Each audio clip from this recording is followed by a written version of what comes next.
Hey, everybody. Welcome to today's podcast. I'm excited for you to hear the story of Kellyn Smythe, who's a therapist and he's the admissions director at Pacific Quest in Hawaii, which is a treatment program. But he tells us the very uncanny story of being abducted by his mother at a very young age, and how the story or the narrative of some of the family dynamics that she experienced as a child were passed on to him, and what we can do about it, what we can do about the unhelpful narratives or family dynamics that get passed on. Please enjoy. Hi, Kellyn. Welcome today. Thanks so much for being here. Hi, Beth. Thanks so much for carving out some time for me. Oh, absolutely. Absolutely. So you've coming on the podcast to talk about some pretty interesting, like intergenerational narratives, like the stories that we have, the stories that we maybe even latch onto. And sometimes many of us don't even know really. Right. And so if you'd start out, just kind of tell us a little bit about your background, because it's pretty fascinating. I will offer just to hook the folks who are definitely they're going to want to stick around. Yeah, well, okay. So as most people probably experience, right, their own stories are maybe not as interesting as others might find them. But I think it's probably helpful just to share a little bit about what I think most folks know about me. Most folks know me as a middle-aged dude with a decent beard. I'm a dad, I'm married, work in behavioral health. I train jiu-jitsu. I like mountain biking and all the kind of fun outdoor things that, my generation is want to do. But I think there's more to that. And, those who know me well kind of know this part of my history. And the first big kind of headline is that Kellyn isn't the name that I was born with. And that's kind of a strange place to start. But Sure. I was born as Devin, specifically Devin Lorenzo Cracchiolo, which is a very Italian name. And the reason for that is that my birth father is an Italian immigrant. I moved here, I think he was around 16 years old. He married my mom. They were married, I think, when my mom was 18 and my dad was probably around 20 or so, I think. They were pretty young when they got together. And for all kinds of reasons, which we'll maybe learn about in a bit, that marriage didn't go well. They did pretty quickly in divorce and was very messy, big messy custody battle, kind of going back and forth between courts. And there were ultimately a lot of allegations against my birth father, and that included sexual abuse, violence, arson, all kinds of crazy stuff. There were, brawls in the front lawn, like all the madness. And right around the age of 4, almost 5, my mother made the decision to leave. She was feeling like the court system wasn't protecting her, it wasn't protecting me, and we left. And the way to do that wasn't just to kind of keep our names and wander off into the sunset, but it was to take on some new identities. She disappeared. Yeah, we did the disappear thing. Yeah, we did the disappear thing. So my name came from someone, and I don't really know all the history of this. I'd love to learn more about it, but my name came from someone who had passed away shortly after birth, which meant that I got Kellyn, and I also got a new birth date with that. So I was actually born in December, but for quite a long time, I had a birthday in April. So, whoa. Right. So, well, all honesty, as a kid, having a birthday in April versus my actual birthday, which is Christmas Eve, is way better. So no complaints. I was agreed. Yeah. I can see that. You were like, I wanted to stick with April. Yeah, April's great. April's a good one. And then my mom assumed the identity of a friend of hers who had unfortunately completed suicide in a treatment program. And so she took on that identity. It was Susan. And then she had repartnered with a gentleman who also took on a new identity as well. And he took that from a cousin who had passed away, I think, in a car accident. Oh, so he was in the know. He was in the know as well. So I have a stepdad, a mom, and myself who all kind of lived under the identities of people who were deceased for quite a long time. And you'd think that would be harder than you're making it sound. Yeah. Well, I mean, it's the late 80s, early 90s. So we don't have kind of the web of information that's available to folks now. This would be much, much more difficult to replicate at this point in time. But at the time, you just needed a birth date and a social security number, and very few of the kind of government agencies talk to each other. So you could kind of navigate it. And then the other part of it, for better or for worse, we're my stepdad ended up being a pretty aggressive businessman and was able to make a living. And we kind of like looked like the classic, white picket fence family for quite a long time. Yeah. And I think we grew up on a little farm. Initially, when we first kind of left, things were very tough. We lived, out of the back of a car and did the bus thing across the country back and forth. Much of this is when I was very young, right? So not all these memories are super vivid, but some of the things that stick out are just those long times on the bus and spending some time really worrying that someone's coming to get us. So Yeah, you felt that? I definitely remember feeling that. I remember my mom was very good about coaching me around the idea that, like, if you hear the name Devin, you can't turn your head. You have to just keep looking forward, and really reaffirming, like, this is our new identity, and our safety really depends on you kind of keeping it together here. That continued, like, that kind of narrative. It went from like the imminent, someone's right around the corner to get you, to this thing about, well, we really have to keep this appearance up that we're like, that is our safety network. Like, that's our armor. It's essentially that we have to like be achieving, that we have to kind of like look the part of the, upper middle class family. And in some ways that was, I think, a little corrosive, right? There's certainly some negative parts of that. But in other ways, I think it was kind of protective. Like I never sped. I didn't drink. I never smoked pot. I did all the right things. I was like the good kid all the way through my teen years. I actually enrolled in college when I was 14. What? Yeah. So initially I didn't have a social security number that I could use. So that kind of meant I couldn't really go to public schools. There were some fears about, like, if I got into the school system, if I had disclosed to anyone, even by accident, that, this was going on in my life, or all of this would unwind. And so for a lot of reasons, it made sense to be homeschooled. Sure. My mom was great about making sure I got a good education. She, made a point to get us connected, get me a German tutor at some point. Like, we kind of exceeded what she could offer in terms of math. She didn't complete high school, so she was great about making sure that we had access to good education. And then at some point, it just made sense. Like, why don't you just go sign up at the local community college? So sure. that kind of launched me into a career of mathematics. And I ended up getting a master's in applied mathematics and taught math for quite a long time.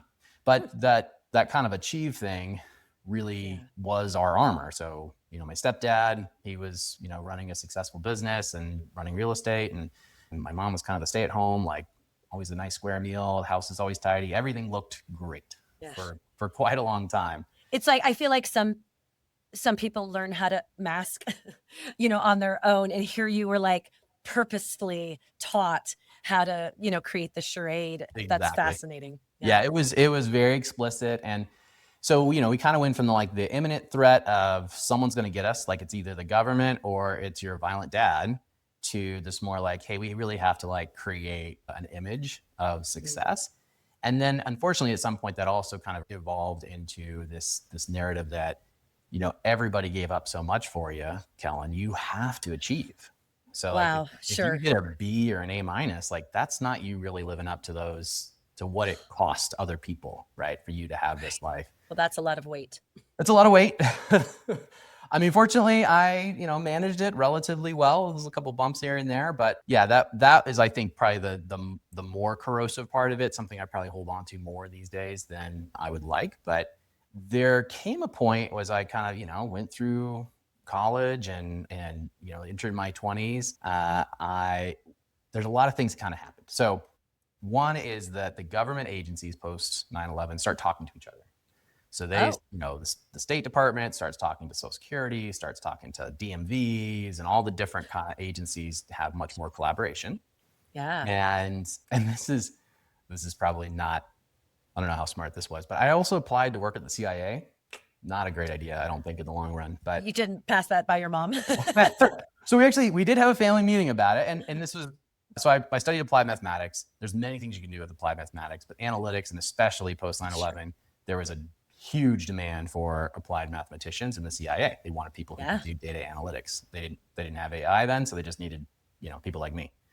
So we had a big family discussion about it, applied. I never heard back from them. I have to imagine that someone looked into it quickly and said, this is weird, and bumped it off, because it was probably about a year later that the woman who was the mother of the person my stepfather had taken the identity of contacted us through our little circuit. So we, I grew up with these little communication circuits. Like you couldn't talk to grandparents. You couldn't just, call up an aunt or something like that. It was through this like letter, like telephone system where we kind of went from one person to another. Because throughout this, my bio dad is continuing to look for me. He's got, private investigators kind of just looking everywhere for me. Wow. So Okay. we get contacted that the government had contacted this woman, the mother of my stepdad's identity, and said, hey, do you know that someone's using your son's identity? And Right. she denied it, but that tipped off my family to go into action mode. And so we just sort of grew up with this imminent, this threat is always out there a little bit. So they had, go bags, they had all the stuff that just meant you could disappear, and they did. So this would be my stepdad and my mom. They just vanished. And this is years later. This is, so I'm 21, I want to say like 21, 22, just about then. Wow. Okay. Yeah. So it was a long time. We lived like this. And that sounds very vigilant. It was very vigilant. There was, truly like, I had one very close friend that I told in college about this story, and that was it. Like no one knew, like just no one knew. And so that was kind of my first real panic attack. Like I had always lived with like a, meaningful high level anxiety, but that was the first time it really kind of collapsed on me. And so my parents had disappeared. I was kind of left. I was teaching at the college. I was living in an apartment with the woman I was dating, and I just collapsed. And it wasn't more than maybe 24 hours after that this sounds like, hang with me, it sounds a little conspiratorial, but there was literally a black Suburban parked out in front of my house. They were following us. They were just doing what they called open surveillance, I learned later, which is basically an effort to just kind of see what you do. Like, what are you going to do? You're going to try to run? You're going to try to do this thing? Who are you calling? What are you doing? Wow. I think they didn't really know what they were getting themselves into, essentially. They were like, what is this about? So my parents used that time that they were away, which I think was really like just a few days, maybe a week or so. It felt like forever. They hired a lawyer who quickly got in contact. It was the Department of Homeland Security that ended up finding us. And so he got in contact with them, and they worked out a game plan to kind of like try to come to some legal resolution. And it took a long time. I would say a couple years to go through a pretty meaty, complicated legal process. And the basic gist of it was, we got this family where, they clearly, they're paying their taxes and not committing crimes. They're out there achieving in the world. My stepdad, my mom also had a kid as well. It's my sister, who I'm very close with. She's out, she's a part of the snowboarding team, and she's traveling and doing all kinds of fun stuff. So they see this really great, upstanding American family. I'll just say this too, white, right? That goes a long way, unfortunately. And then they hear the story about an abusive immigrant who, the court system didn't protect back in the 80s. And it's pretty compelling. Eventually, I think they realized like, this kind of makes sense. So they work with us to unwind some of these legal kind of bear traps that we had set over the years. And ultimately got to a place where we could, legally have our identity. So I'm very much legally Kellyn Smythe. One of the changes is I do have to, on all of my identification, use my real birthday. And I did end up getting a social security number prior to this happening. And that's the one I have to use. I'm not able to use the one I was born with. So we get to a place where I'm probably like 24, 25 or something like that. And now we're like, holy cow, we're free. Right? Yeah. We made it. We made it to the other side of this. This is crazy. To live in so much fear and then to have it like signed off, I guess, or that's.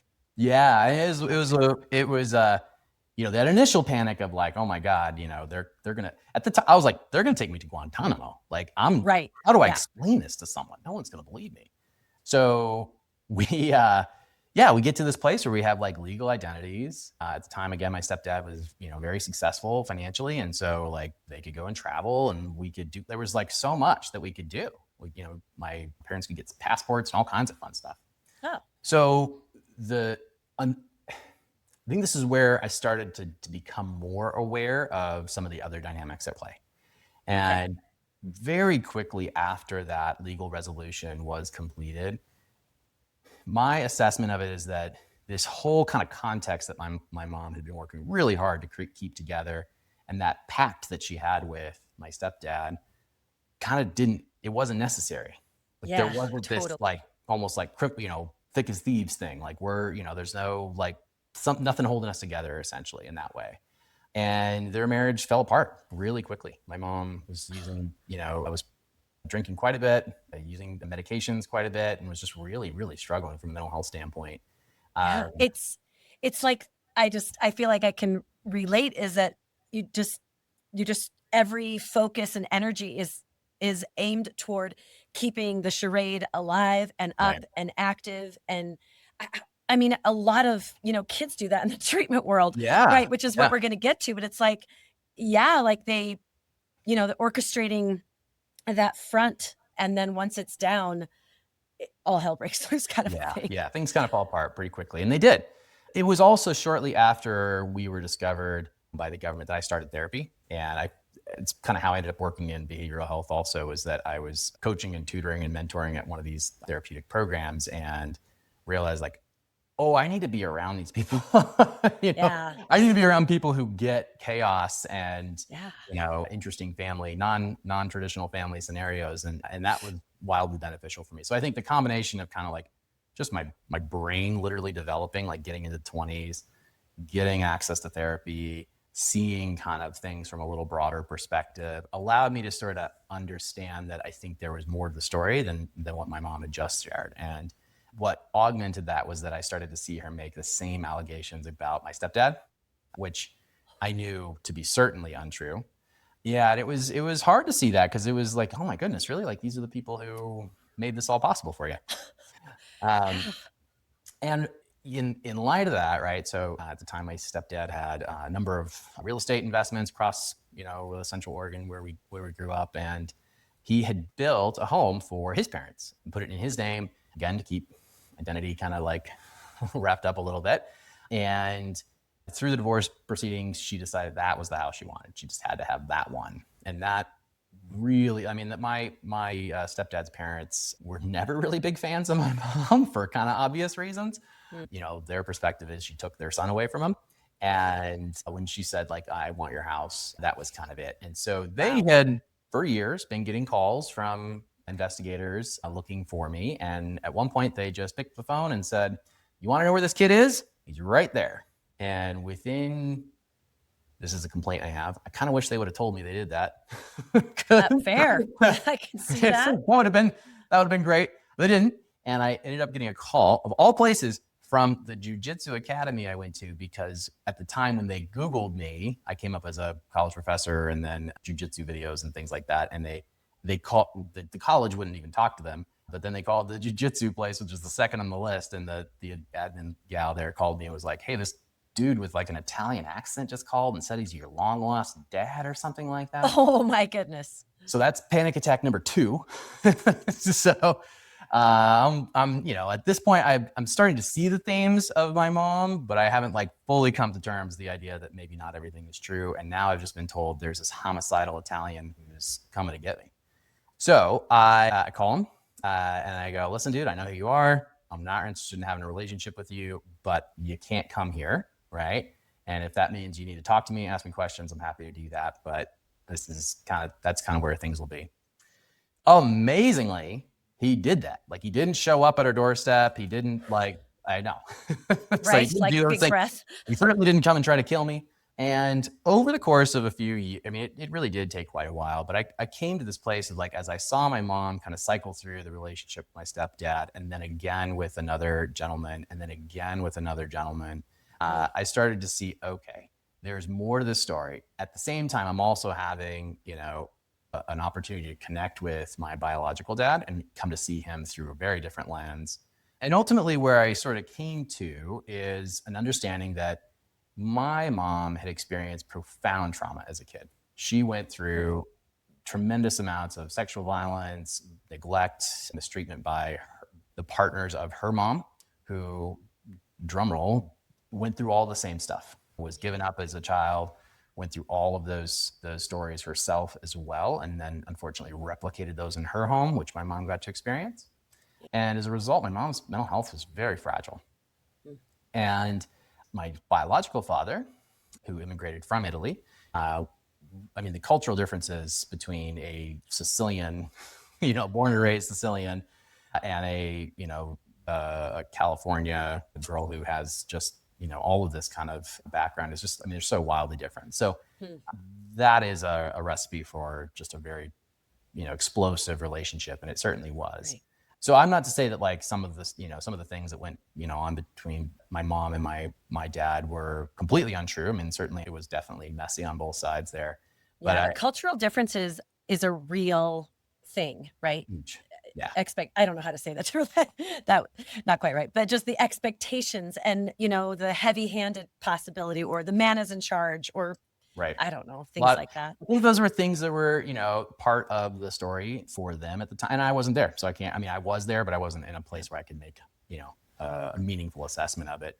But what I can assess is what I see now. And what I see now is, a guy who is an amazing granddad to my kids, and is, kind, sweet, empathic, big emotions, lots of very, very, very Italian, cooks amazing food. And All checks out. yeah, I mean, he checks all the boxes. He's a great part of my life, and I'm grateful to have him. What was it like just to get to know your dad as an adult? That I'm sure that's a whole nother podcast, but It's it's a trip. Yeah, it's a trippy thing. I think I can imagine there's parts of it that I can see are really painful for him when he gets to see my kids who are the same age, or just now passing some of that time that he missed with me. So that's a lot for him. I also have a great relationship with my stepdad. We talk all the time. He's an amazing granddad too. Does all kinds of awesome stuff. We go fishing together all the time. My sister and I are very, very close. But unfortunately, I don't have a relationship with my mom, and that's 100% her choice at this point. We came to this inflection point around my wedding where it was like, all right, my dad had been denied, a long part of my life, and I wanted to make an opportunity for him to be there, and sort of separated our ceremony from our reception and tried to make it so that my mom could attend one of those, but not both.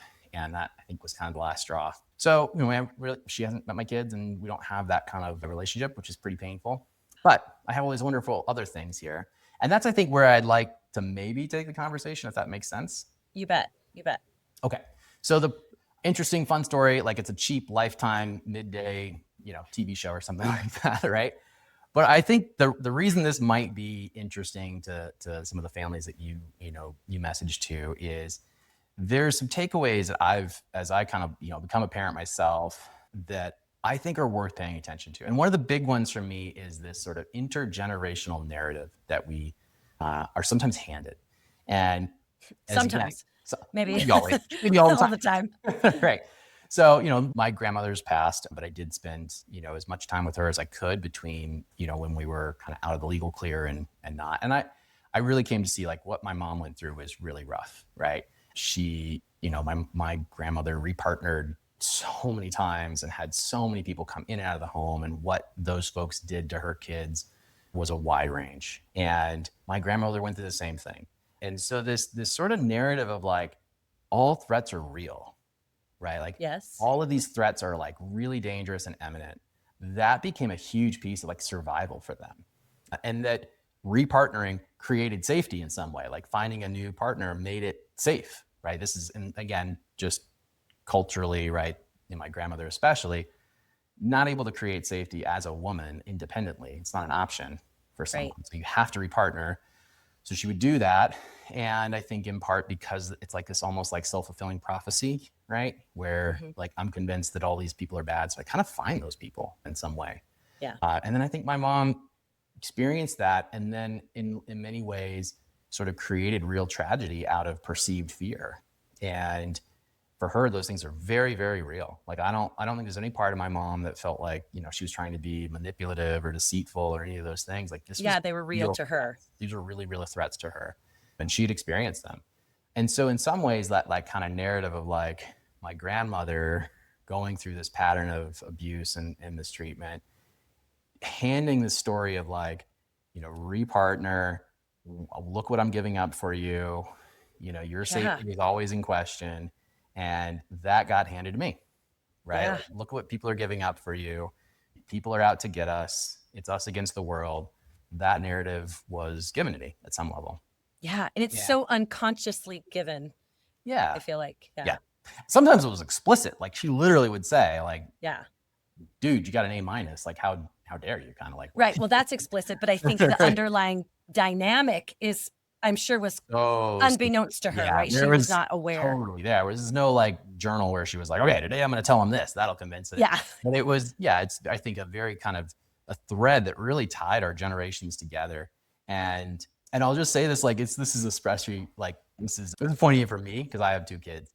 And my oldest is in 2nd grade right now. And this morning, like, he's not the best at getting ready for school. Like, and it's not because he doesn't want to go. He's just wildly distracted. Like, he doesn't live with any of the fear that I live with. And so he's like, what's going on over here? And I'm really working hard on not bringing in this like performative, like, you got to be on time, because if you're not on time, that means that you're not like safe, basically. Like, if you're not like everything's got to be perfect. Your room's got to be everything's got to be perfect.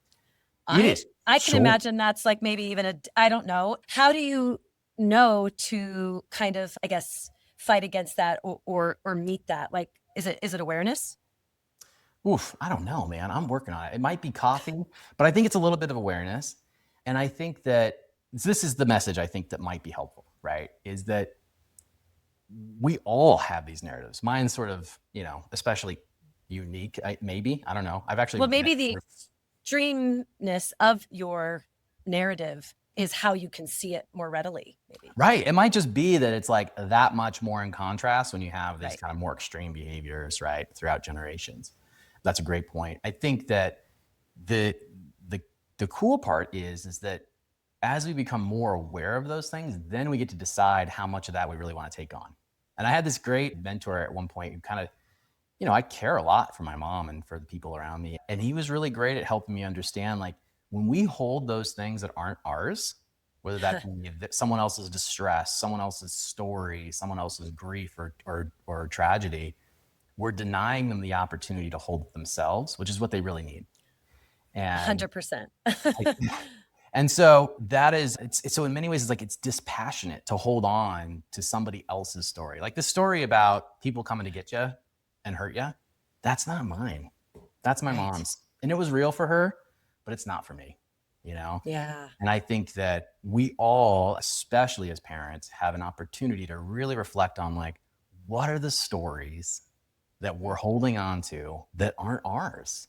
Yeah. And as a follow-up to that, what am I doing right now to hand that to somebody else, my kids, right? And this morning it was like, I just want you to be on time. But, I think as a larger theme, I think this is an opportunity for us as families, because we all experience these distressing moments and trying to like kind of navigate these dynamics. And I think that more often than not, these stories have a way of being a part of that. Yeah. Yeah. I would also say, and this is maybe the second part of all this, is like, there's a theme that has evolved over the past, I don't know, maybe 20 or so years, as an increase of awareness about mental health challenges have kind of really come to the surface. It's amazing to see the difference in the acceptance of mental health challenges, the understanding and empathy for folks who are wrestling with, specifically in youth, and especially youth who are part of a minority sector. Like there's so much more understanding. There's more access to mental health resources than ever. I think all those things are really wonderful. What has also come along with this is this, I believe, a perhaps an over-attachment to the negative aspects of negative experiences, these disruptions that we experience. And I say that because these things happen to everyone. Everyone, in some way, shape, or form, has these really profound negative experiences in their life, these meaningful disruptions, and they absolutely have long-term consequences. I mean, for me, especially understanding like how that influences the way I'm a partner to my wife, a parent to my kids, how I show up at work. Like these parts of my story are very real, and they show up every day for me.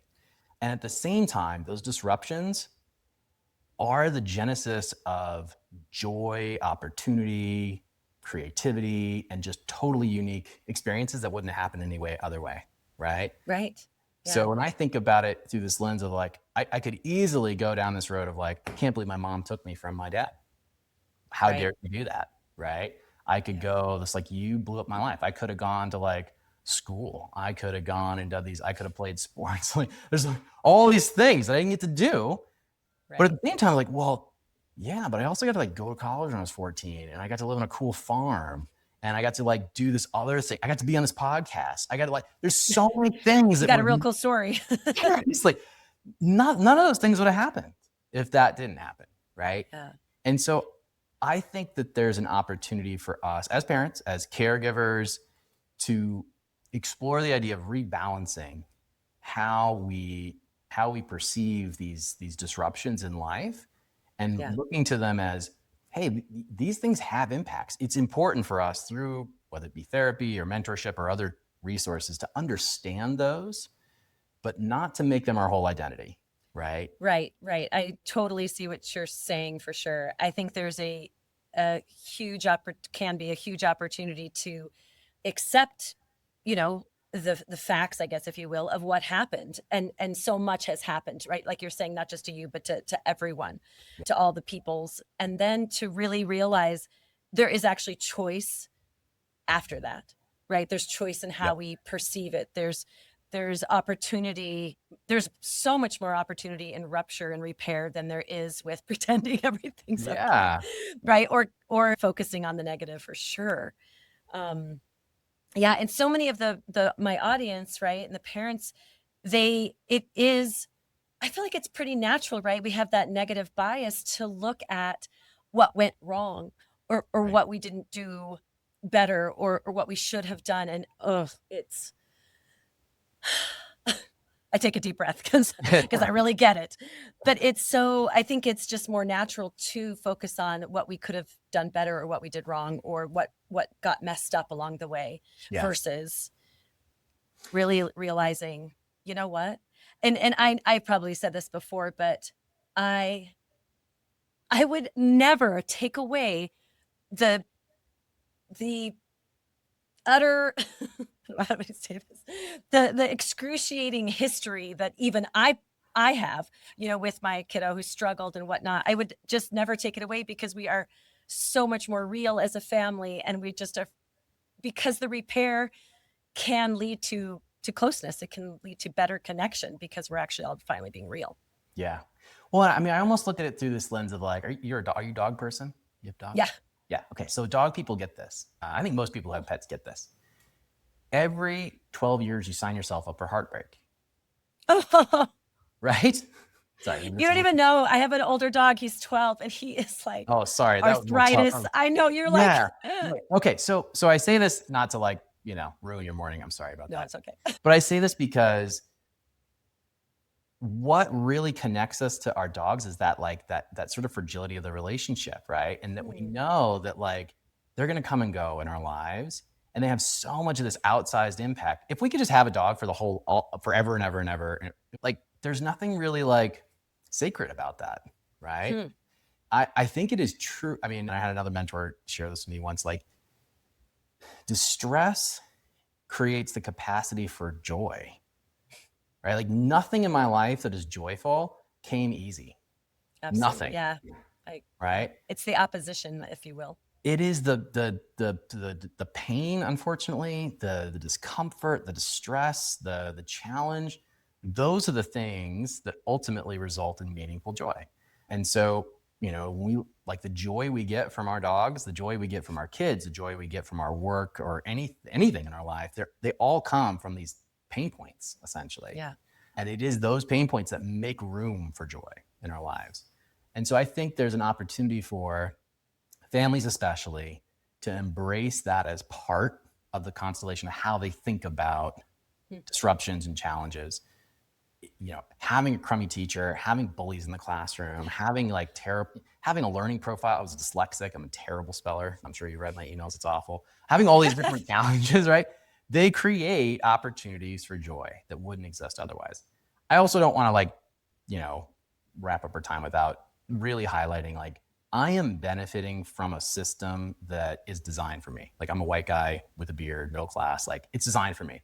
So it makes it much more possible for me to experience those kind of opportunities and points of joy than it might for other folks. Yeah, right? I I'll think be that's super candid about that part. yeah. And I know that my common human experience isn't so unique, right? That these are stories that get carried across cultures and through generations. And I think we all have an opportunity to be more curious about that part of it, be more open to the idea that these disruptions in many ways also create real opportunities. Yeah. Yeah, I have a quick question. Do you have any, I guess, tips or how one might begin to let go of some of those generational narratives that may maybe someone's like, wow, I think identifying them would be, of course, probably number one, but do you have any suggestions and how they would start focusing maybe on the more positive aspects, I guess, if you will? Yeah, no, it's a good question. Okay, so I don't know that I have a good answer, but I'll give you the one that makes the most sense to me. I've had a couple of great therapists in my life, all of whom were much smarter than me. None of them could trick me out of thinking this way.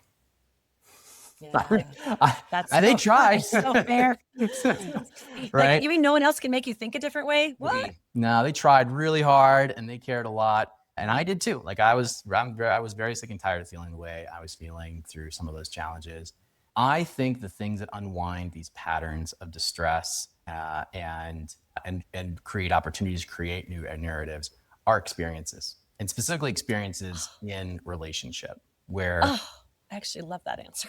Well, yeah. I mean, if I think about like what really allowed me to come to terms with all this, it's having my own kids, right? It's Yeah. having a relationship with my partner. My wife and I've been married or been together for going on 17 years, something like that. Like we have something else to look into, right? And can reflect more real time.